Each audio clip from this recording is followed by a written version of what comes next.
Hey everybody, welcome back to the Dungeon Dive. Daniel here. Alright, you'll have to excuse me today. I'm having some really bad allergies, but I did want to get this video done. So if my voice sounds weird or something, that is why. I'm not sure what is going on. I usually don't have these kinds of allergies in July, but it is what it is. So this video, welcome back to the deep dive into the realms of 4 Against Darkness. And in this video, it's going to be a little different, I think. I might start doing a little bit of gameplay. Perhaps just kind of showing how I would approach creating a campaign style play. And also, I'm kind of putting a question out here because there is something I'm looking for, and I don't know if it exists. And if it does, I would appreciate some pointers. And then we're also going to take a look probably at least one new supplement for our series, and that would be the Dreadful Dozen. And we'll probably also take a kind of brief look at Fiendish Foes. So what I'm doing right now is I do have my standard party of characters that I'm playing right now. I have Sante, my male monk, level 2. Mork, my male barbarian, level 2. Mara, my female cleric, level 2. And then Jaro, my male rogue, who is only level 1. He failed I had a bad XP roll on Jaro, so I need to get him leveled up. And I think I know a couple of ways to do that. We'll talk about that in this video. But what I'm going to be doing for probably a week or so, maybe 2 weeks, is on my table, I'm going to be playing through the, we looked at this last time, the Lantern, Volume 2. This is the 4 Against Darkness zine. And I have become really infatuated, really interested in this Mists of Warunor little campaign style expansion here in this issue. And so this is a campaign by Tobias Goffler and Andreas Safiligoy for the 4 AD core book in Fiendish Foes for characters levels 1 through 4. Okay, so this takes place in a town, and let's read a little bit about this. So the town, established on the southern side of a mountain, Waronor is home to humans and a few dwarves. The village is administered by Mayor Eberson, with its mahogany rooftops, wheat straw walls, and rows of luscious trees. Waronor has a delightful atmosphere. The main feature are farms built 200 years ago by people who abandoned the mountains to live on the plains. Waronor has a thriving economy, mainly supported by hunting, fletching, and woodcrafts. Its greatest strengths are fletching and weaponsmith. However, things have taken a turn for the worse since a mysterious fog has appeared over the plains, and people have started to disappear. You will use Warunor as a town where you return between adventures. You can sell weapons at the blacksmith. You can quench your thirst and heal your wounds at the local tavern. You can visit the town elder, will provide you with potions and clerical support. You may exit the town through the south gates and follow the road to the plains. Before you leave town, you may pick a side quest by visiting the bulletin board. We're going to talk a little bit more about side quests in a minute as well. And the mayor will describe the current situation and give you your main quest. And here we have our map of Waronor. And we have a river that runs through the town here. We have our various locations, the tavern, the bulletin board, the elder, the mayor's home, the exit to the plains there, the blacksmith, and then the forest. And this is where we came through. This leads to wherever we were traveling last time from our dungeon. We traveled down this pathway here through the forest into the town. So what's really interesting about this particular expansion, this little mini campaign in this zine here, is that part of playing the game is figuring out what you are supposed to be doing.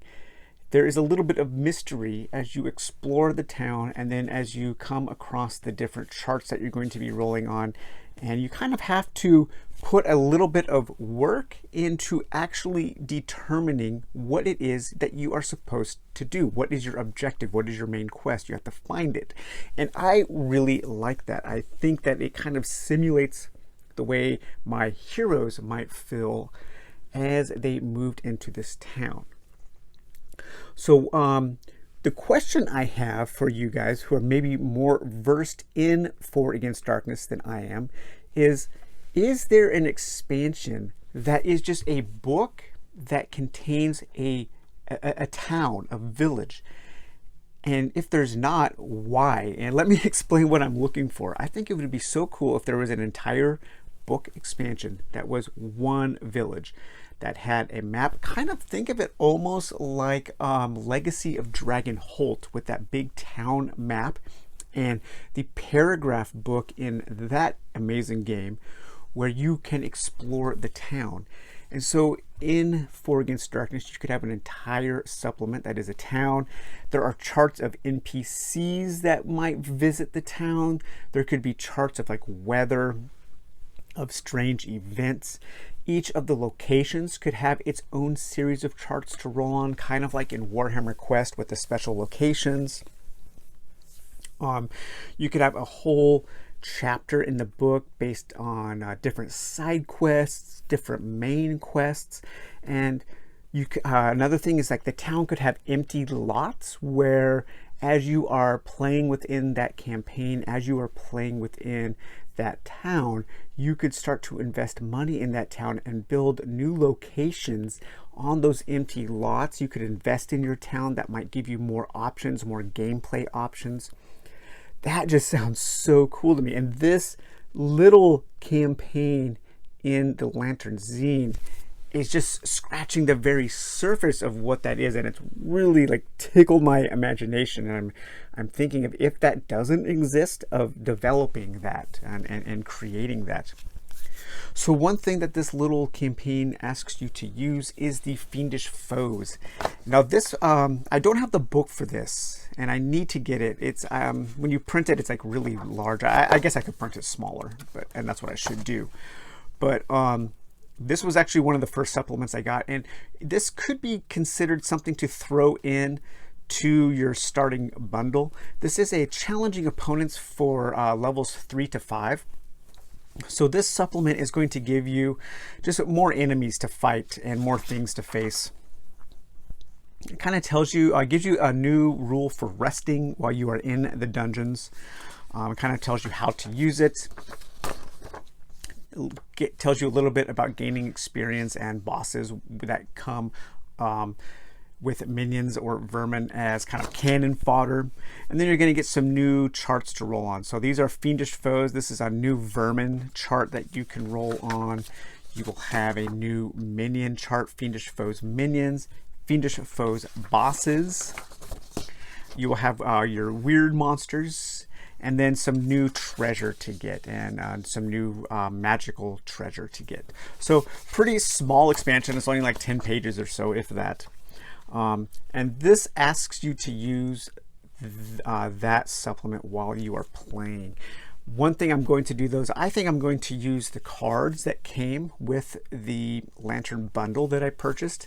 And unfortunately, Lantern Volume 2 is sold out right now, but they are going to do a second printing of about 50 more copies in October to coincide with the release of issue 3.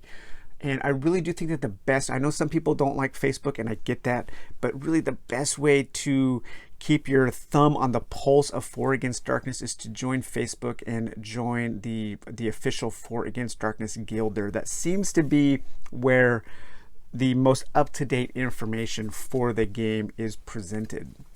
You know, I mean, my Facebook, I keep my Facebook really curated, where I'm only friends with people who I actually know and I'm friends with, and I mainly use it just for some music groups and board game and RPG groups. And if you keep it really curated and tailored to only your experiences, you will I rarely see, almost never do I see like any political BS or just anything that I don't want to see.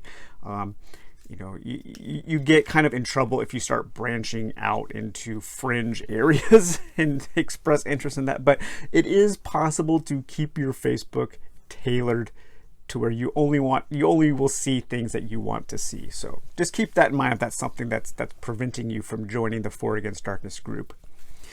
But so yeah, I'm going to use these cards, I think, for my weird monsters, my vermin, and my minions and bosses, because I want to use these cards. I really like the look of them and the art, and they're nice cards to use. So my group of adventurers has entered the town of Warunor. We've come from the north through the forest down into the village, and the first thing that we come across is, as we're walking down, is Xeris, the Elder, and that is at Point E. Let's stop by the Elder and let's see what he has to say, or maybe it's a she. I'm not sure. The Elder. Xeris is an old man with a long white beard, which reaches below his chest. Here are the services you can buy. Okay, so there's not a lot to do here. Again, if this was like a full supplemental expansion, you could have maybe a chart of conversations, a chart of side quests he might send you on, things he needs that you can go and quest for, stuff like that. Just really fascinated with that idea. So as we come through the forest, let's read about the forest too. The Waronor's forest is a vast and thick. Creepers coil around the trees in a mishmash of flowers, desperately trying to claim the last remnants of light, add a bit of color to the otherwise dark landscape. A hodgepodge of animal sounds resonates through the air, covering the sound of the wind blowing through the forest. This is the way that you've come from. All right. So if we pass through the Elder, we can stop and speak to the Elder, ask him about things. Maybe the Elder is the one who's going to tell, who has mentioned this curse of this mist. You know, people are probably a little wary of us because we're strangers coming into town during their time of their time of crisis. And he offers his services to us. So we can buy a potion of healing, we can buy a bandage, holy water, a resurrection vial, we can get a blessing or a scroll of blessing. So if we ever need some healing items, we can return to the Elder and talk to him again. So we're going to come through the village, and we are going to cross this nice little bridge here, this arched bridge over the river. And to the west, we can see the tavern, and right outside the tavern is the bulletin board. So the bulletin board, we can take a quick look at and see what the people of Warunor are, what do they need? What do they need help with? There are pieces of parchment pinned to an old rotten bulletin board. If you want, roll a d6 on this table to select a side quest. You cannot abandon a quest on the same day that you take it. Okay, so we've got a couple ideas here. Let's say we're thirsty for some gold and for some adventure. Let's try to see what we can find here. 4. I hate those damn monsters. A villager hates wants revenge versus a type of monster. Roll a d6. 4. Okay, so goblins. Roll 2d6 to determine how many must be slain. After you have killed that many, you may come back to town and roll on the side quest reward table. So we need to kill 11 goblins for a side quest. I need to get an index card to keep track of that, so I will remember that. So we need to kill 11 goblins for a side quest. Now, I don't know if these cards include goblins as minions. Let's see. That goblin poisoners. So there's only one chance of getting some goblins in this card. We may want to tailor our, you know, if we have a hard time coming across goblins, we may want to tailor our minion chart in order to get what we need, just depending on how long we want this quest, how long we want this campaign to last. Speaking of side quests, another thing that I thought would be cool is you could incorporate the Layers, Dens, and Burrows expansion that we have taken a look at as side quests while you are in this village. And you could also use the Dreadful Dozen, which is a new supplement we're going to take a look at. So a couple of the little adventures. So if you remember, this book has little one-off adventures that you can go on that aren't necessarily going into dungeons. Some of them are just boss fights. And so you could use some of those, like the Lair of the Grey Orcs, maybe, or the Nest of the Manticore, maybe the Old Man. Maybe this is the Old Man gives us a treasure map. Maybe that's the Elder. Maybe the Elder gives us this treasure map and we have to go and explore. And so you could use these also as little side quests, and then after you've completed them, return to the village in order to rest and buy more gear and that kind of thing. And then this expansion here, the Dreadful Dozen, it includes 12 highly detailed foes, mainly kind of bosses and weird monster levels to fight against. And so one thing that I was thinking would be cool is almost to turn this into kind of a Monster Hunter type expansion using this issue of Lantern, where one of your campaign goals is to go out and adventure and kill and hunt all 12 of the monsters from the Dreadful Dozen expansion. So this is 12 detailed monsters for 4 Against Darkness. Let's see what this says. This book includes statistics, background info, tactics, and secrets of 12 of the most unusual creatures of Norendal, suited for parties of all experience levels. Each monster has an illustration, unique reaction tables, loot, and story hooks to bring them into your games of 4 Against Darkness. You will meet zombie wereshark harriman, cactus men, forest guardians like the Yaddles, the Kabuk, and the Chabuma, elemental minions like the fire and ice wielding coal-hearted men, candle wax golems, undead terrors like Lilla, the Hellfire Girl, and Nerea, the handless fiddler, or the haunting maze maker. All right, so this book, Monster Concepts, were by Anna Pashenko, Rules and Illustrations by Andrea, Helpful Suggestions by Eric N. Bouchard, and Proofreading by Greg Tuttle. Again, the art ranges from kind of amateurish to pretty dang cool, like most of these books do. Oh, look at that, the Maze Maker. It's like a tree. That is that's super cool. Yeah, these are some pretty bizarre monsters in here. What do we have here? So we have unique creatures. There are different elements, different kind of levels of creature. You have unique creatures and legacy creatures. Some of these creatures can only ever be fought once in a campaign, so once in a party's life. Some can be hunted multiple times. You have treasure appropriate to experience tier, new reaction tables, mundane attacks, and this also utilizes the highest class level. So that means that the monsters will kind of scale to your party level. Then as you go through here, you're going to get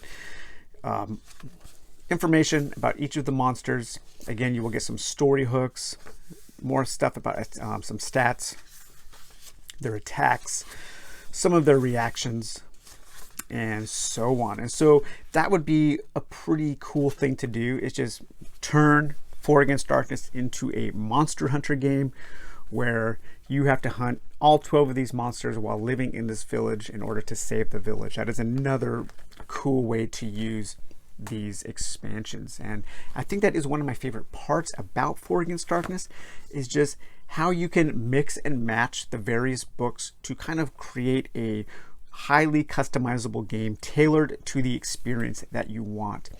And I hardly will ever use more than like 2 or 3 books at a time, just because that starts to introduce a lot more complexity, more rules, more things you have to flip through. So I'm usually trying to only combine 1, 2, or 3 things in addition to the main book here. So in this instance, I might say, well, I'm going to pick right now, I'm going to pick the main book, I'm going to pick the Lantern issue, and I'm going to pick Lairs, Dens, and Burrows to focus on for a while, and also utilizing, I guess, probably the cards and Fiendish Foes, which are pretty easy to implement because they're just monster tables. And so that would be the way that I would start this campaign and play it. So we have a goal of slaying 12 or 11 goblins. Okay, so we could go over and check out the tavern. Again, imagine this being a little more robust, where there were charts that you could roll on when you went to these areas, when you went to these locations, and different NPCs maybe that you could meet. So the tavern, from the outside, this unnamed tavern looks rustic and modest. Sandstone bricks and hardwood and tree trunks make up most of its outer structure. It's hard to see through the small stained glass windows, but you can hear cheerful sounds. As you open the thick door, you're welcomed by the smell of alcohol. That's always a nice smell. The bartender is swamped in work, but still manages to greet you with a wave. The tavern is enchanting. Squared stone beams support the upper floor and large lamps. Workers are the primary clientele. Several long tables are occupied by locals. Other smaller tables are occupied by people who seem to be strangers. Most of the stools at the bar are taken. You manage to find a seat and prepare for a great evening.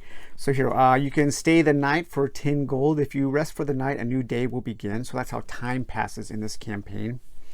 And the plains of Warunor will reset. So this mist that has come in, this fog, is kind of a magical fog. And as you go out and explore the plains, and if you rest and stay the night, the next day you kind of have to start exploring again, because things are supernaturally changing over time.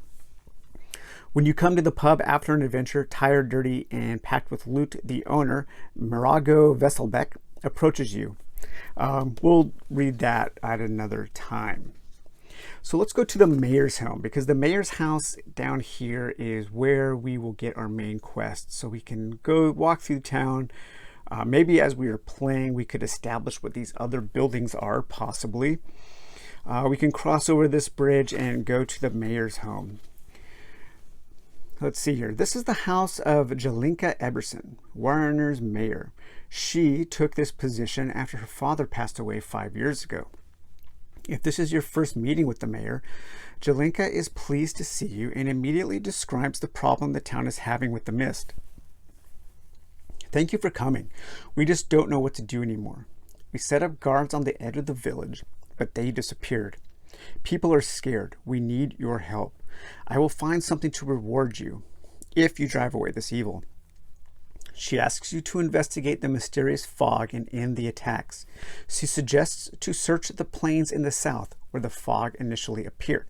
Go to the main quest table on 40 to begin your quest. You must play each of the 4 steps in order.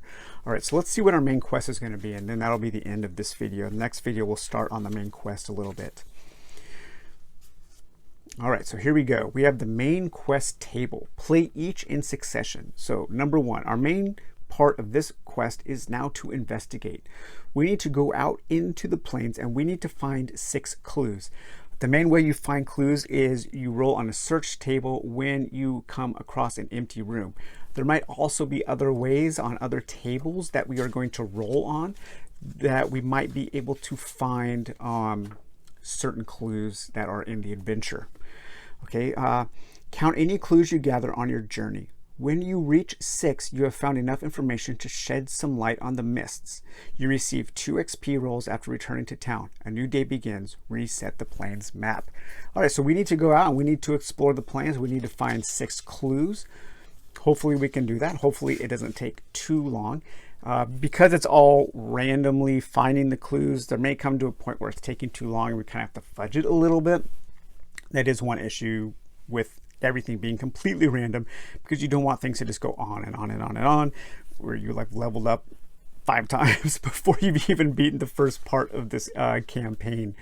So we will start on our trek for the first time into the mist-covered haunted plains of Warunor on our next video. So I hope you guys are enjoying this really kind of more detailed examination of a game, of a campaign, and how I might play it, how I might kind of tailor this little structured campaign to fit my needs as a game player. And yeah, so let me know if you are, and we will talk to you later. Bye bye.